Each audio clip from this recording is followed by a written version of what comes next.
Hello everyone and welcome to Sinful Gaming. I hope you're all doing well, I hope you're all staying safe, and most of all, I hope you're all fighting that war against the grey. Today's video, we're going to talk starting with Warhammer 40k, and today we're going to look at how to get started with Imperial Knights. Now, this is a new army that has just come out with a brand new battle tome. So, in this video, we're going to talk a little bit about what exactly this army gives us on the tabletop, look at some places we can start with for our first sort of models for the army, then look at other places we can expand upon after, other units we can bring into that force, and finally finish off the video with a little sample 1,000 point army list for you to use as some inspiration to get your own Imperial Knights army on the table, or indeed you can copy our army list if that's what you wish to do. But with that said, let's talk a little bit about Imperial Knights and what makes them such a special and unique army in Warhammer 40k. So first of all, there are really two different knight armies. There are also Chaos Knights, and we'll do a separate video talking about them as there are some differences, but this is the Imperial aligned knight army. First of all, you can choose to either be much more Mechanicus sort of aligned, or you can choose to be more sort of imperialistic knightly house aligned out of the two. Now, this is an army of all super heavy vehicles, which is really cool, and it has some unique rules for building a battle-forged army that allow you to get command points and build an army that makes sense while not giving you too many negatives. You know, taking super heavy detachments and all of that. You can have these models as characters. They'll allow you to get command points and all of that. Now, what is the benefit of a super heavy vehicle army like the Imperial Knights? Well, first of all, it has a really low model count. In our 1,000 point army list, at the end of this, we've got 4 models, and that is definitely on a more Battleforged sort of light model size. That's probably about the right sort of amount of models you're probably going to find in most of those 1,000 point armies. And because of this, because we have so few models, the models generally are much tougher and much stronger. So we have a lot more damage output coming out of the models. We have a lot tougher models in our army. And we have this good mix of different sort of sizes and classes of knights. You have some that are incredibly powerful and, you know, cost half your army, while you have some that are more a quarter and some that are much smaller, like the Armagers you can see pictured here. So that's what's really interesting about the army. Obviously, cost-wise, these models do cost more than other armies, and you're probably going to, cost-wise, spend about the same on an Imperial Knight army as you would any other army anyway, just because you're going to buy less models, but they're probably going to be more expensive models for your force. So with all that said, let's look at where we can begin to start with our Imperial Knight army. And so, to begin with, I recommend a Knight Crusader. Now, you could choose to make this any one of the different variations out of the kit. They range from much cheaper options to more expensive options. This is about a sort of high middling point cost of the Knights that come out of this particular box set. Speaking of that box set, you could choose to build a Paladin, a Gallant, a Preceptor, a Crusader, Errant, or Warden out of this particular Knight box set. But I think this is a great first Knight. It's not going to be too much of a task to get it painted. It's not the massive ones or anything like that. It's a decent sized Knight. You're going to be able to fit this, and you're going to be able to fit alongside of it some Armature War Gloves. Now, the Knight Crusader has a couple of different weapon options. It can choose to take either its thermal cannon, which is pretty much its big special thing, or it can choose to take rapid fire battle cannons and stuff like that. You have some other options in there. Paladins can take some combat weapons. You've got other battle cannon options. You've got back-mounted weapon options like your autocannon pictured here, or you've got other options like the Storm Spear rocket pod, which is a much more anti-tank rocket pod, or the Iron Storm missile pod, which is going to do a lot more against infantry. There's a lot of options coming out of this kit, and pretty much not too much is different about many of these knights. They will share pretty similar sort of roles within your army. It's really just points and different weapon options available to each one of these knights and the way they can load themselves out. But definitely the Knight Crusader or any of the knights from that box set is where I recommend it starting off with. Now, alongside that, Armature War Gloves, I think, are the better place to start with Armagers. They've got both shooting and close combat weaponry, which means they can do all the jobs on the tabletop. You have other different Armature options, and we'll talk about them in just a sec, but I recommend a box of Armature War Gloves to go alongside your Knight Crusader to be a good, solid start for your army. The Armature War Gloves are not too shabby. They've got some pretty cool stuff available to them. They're, you know, lighter knights. So they've got a 3-up save. They've got 12 wounds, which is really cool, and they've got options for things like thermal spears, which are really nice, or their Reaper chain glaives, which can do some nice different close combat weapon options. Really cool little box set that's going to give you a couple of your smaller knights. Now, I say smaller, they're still pretty decent sized models in themselves. Now, looking to other places we can go, I first of all want to talk about the Armageddon Helverines. These are much more shooting focused armatures, so they're going to have Armature autocannons, 16-inch range, heavy 2d3, strength 7, minus 2 AP, damage 3. And they can have some other cool weapons. They've got little back-mounted weapons in the Questoris Cognus Heavy Stubber or Iron Hail Heavy Stubber. A couple of different options. Pretty much, do you want a heavy 4 weapon that's going to be minus 1 AP, or an assault 4 weapon that's going to have no AP on it? Armatures are really fun. They're just going to give you more models, more ability to sort of play around on the tabletop, which is really nice for your knight armies. Now, the other Knight box set you can get from the Games Workshop website is the Nightcast box set. This is the other blue knight you see on the top right, pictured here. This is a much heavier knight, and probably not where I would go to start with, but definitely a knight to consider picking up later. You can also build a Knight Valiant out of this box set, and like the other Knight kit, it's really just some different weapon loadouts and options that this gives you access to throughout the army. Castellans have a nice 28 wounds on them. You've got things to choose like Plasma Decimators, which are heavy 2d6, strength 9, minus 4 AP, damage 3 weapons when you overcharge them with Blast. The Volcano Lance is also really nice for a heavy d3, strength 16, minus 5 AP, damage d6 plus 8 weapon. Great for taking out opposing knight armies.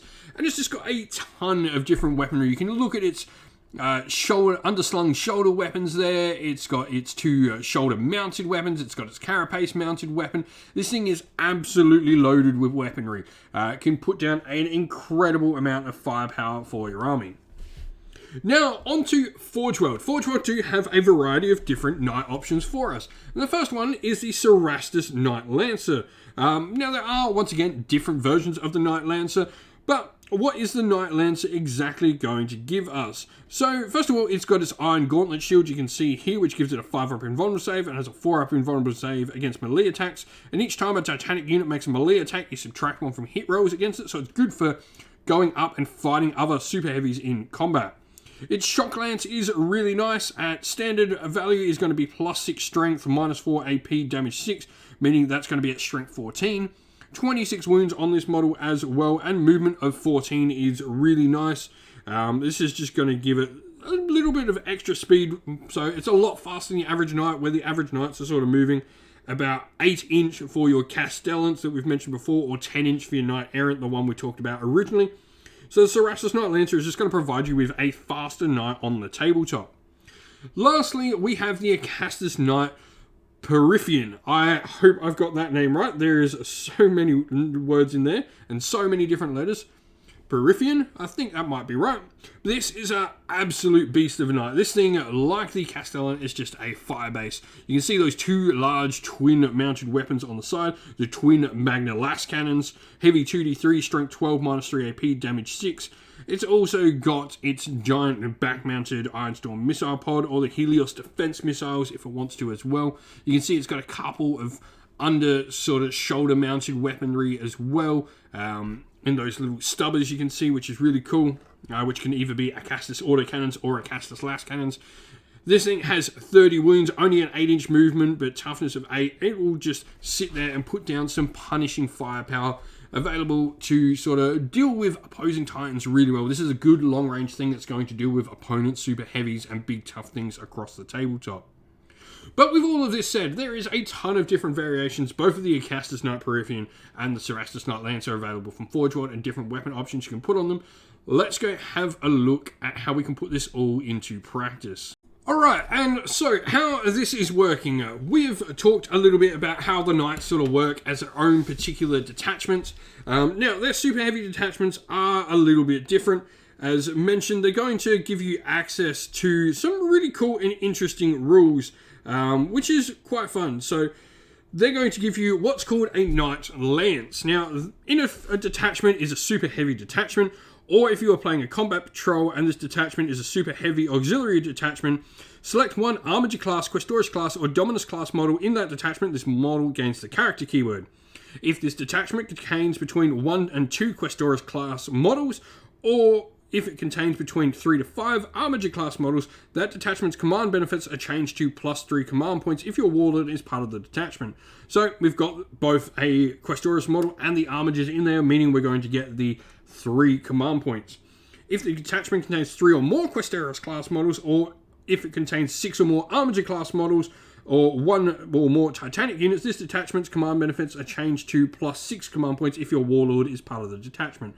So there's some cool ways you can get some extra command points into this force. Now, obviously, we've got enough here that we're going to get 3. Now, with your knights, you have to choose Chivalric Oaths. I think 2 of the easier ones to do are Defend the Realm and Refuse No Challenge. For me, they're just 2 easier ones to sort of play out with. Other than that, we've gone for 2 Armature War Gloves that have got their thermal spears and melty guns, and then we've gone for an Armature Helverine with a twin Armature autocannons and his melty gun there as well. The melty guns are just nice to punch out some more heavy damage dealing weaponry. But the big thing here is we've got our Knight Crusader. So he's been upgraded to a character, which means he's going to be our warlord, and he's going to have the Iron Bulwark warlord trait, which is really cool, just giving him a 4-up invulnerable save against any shooting against him. Now, we've gone for the Knight House of Hawkshroud. For me, I think this one is just probably the one I prefer out of all of them. I think for beginning, it's going to give you sort of the most easiest way to play your knights. And so, Hawkshroud models in the detachment gain the vow of honor, Questor Allegiance Oath if every model is Questoris Imperialis. And the Household Tradition, Oathkeepers, models with the tradition whose characteristics can change after they suffer damage are considered to have double the number of wounds remaining for the purposes of determining what those characteristics are. So this just allows your knights to fight on better brackets for longer. For me, this is just a cool one. Also, when you're determining which chivalric abilities are active for your Imperial Knights models in your army, provided your army is not dishonored, models with this tradition count the number of honor points in your army currently as being 1 higher than otherwise would. So this is just giving you your Imperial Knight abilities as a little bit higher than they otherwise would be. Now, weapon-wise on this, we've gone with the Angel's Grace, which is a relic that we can have for this army. Each time the bearer would lose a wound as a result of a mortal wound, you roll a d6 on a 5+, the wound is not lost. And the bearer also has the following ability: Angel's Grace Aura. Whilst a friendly household Hawkshroud Armature class model is within 6 inches of the bearer, each time the Armature class model would lose a wound as a result of a mortal wound on a 5+, it's not lost. So armatures around him are going to get the ability that he's got as well. And so we've gone for making him a Master of Justice as well. This is just going to give him some extra abilities throughout the army. We then have an Ironstorm missile pod, melty gun, thermal cannon, and then he's also got his Avenger Gatling cannon with heavy flamer on it as well for some other cool sort of firepower and a good variety of different weaponry able to deal with hordes, enemy sort of vehicles and tanks and enemy super heavies as well. For me, this is just a fun knight army to start out with. I really do think Hawkshroud as the house is just a great place to start. It just gives you your knights staying better for longer, which is really what you want. So with that said, if you've been playing Imperial Knights in 40k, let us know how you've been going and how you'd start out your first 1,000-point army. And so that is the end of the video. Thank you all for watching. If you enjoyed it, please don't forget to leave a like and subscribe to the channel and drop a comment down below and let us know what you enjoyed about the video. If you'd like to come chat more with me and other members of our little community here at Sinful Gaming, we've got a link to our Discord server down in the video's description. And if you'd like to help support the channel in another way, you can do so either by joining Patreon or YouTube members or purchasing something from our Ko-fi web store. All of them are linked in the video's description. Thank you all for everyone who chooses to help support the channel. As a special thank you to those people who have supported via Patreon and YouTube members, we'd like to give a special shout out to them all. So a shout out to our patrons Christian Weir, James, Soren, Greenskins Gaming, AJC, Kenny Lowe, Aaron Shop First, Andrew Bowen, Nathan Fee, The Rising Ape, Q Dynamic, Agu, Anthony B, Anton Nielsen, JJ Austrian, Average Wargamer, Domir, Mark Harvey, James Cater, Dyna226, Derek, and GRP390. A special thank you to our YouTube members, Green Roots Gaming, Kenton Young, Chris Wallace, Ronya, Vinny, Lock Lorick, The Johnny84, David Ellsworth, Revenar, Wolfric Nick, Broken Chef, Ariana Edwards, Sean Scott, Pink Nico Fire, and Robin Mankiller as well. Lastly, a special shout out, first of all, to Lady Witchfox Art, who does all the amazing artwork for the channel you see, and to Xmorphic, who has done an amazing job at setting up our Discord server for her and making us have a nice place to content and to chat with all of our community. Thank you all for watching once again, everyone. Stay safe, stay well, and most of all, keep fighting that war against the grey. Ciao for now.